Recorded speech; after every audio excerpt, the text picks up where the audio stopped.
हंसे के लिखल बा उतने रोवे के भी बा। प्यार भी जरूरी है, नफरत भी जरूरी है। जे आइल बा ओके जाए के बा।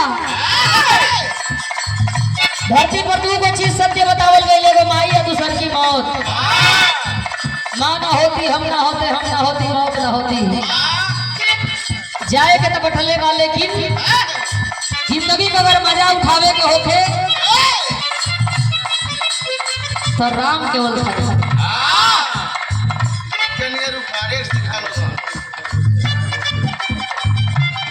पता ना भीड़ मानो तो मिली कि ना मिली। क्या बात है। मरद मेहरारू का रिश्ता बड़ी पवित्र बतावल गई। बड़ा प्यार से मरद मेहरारू में बीतल हो। तीसर का दिन मेहरारू तनी रिसिया गई। मर्दा मर्द मेहरारुआ से कहे कि काहे गोसियाई बड़ू, काम होइल बा। समझ में नहीं खे आवत कि 2 दिन कितना खुश रहलू, आज काहे ये मने बर्ताव करो तड़ू। दुल्हन दुल्हा का कमी बतावतिया। 2 दिन तहरा से प्यार ऐसे कैली कि बुझाइल कि तू मरद हुआ। 2 दिन के बाद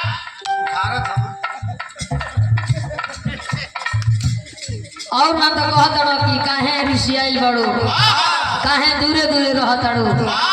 तहर चाले ऐसा मर्दा मेहरारुआ के बड़ा प्यार से कहता। का कहले रहे?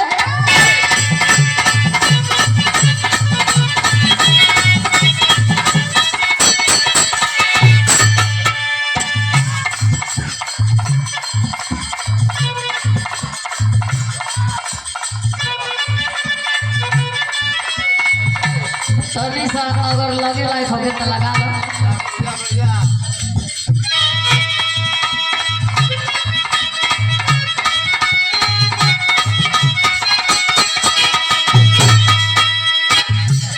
ये बात दुल्हा कहता दुल्हन से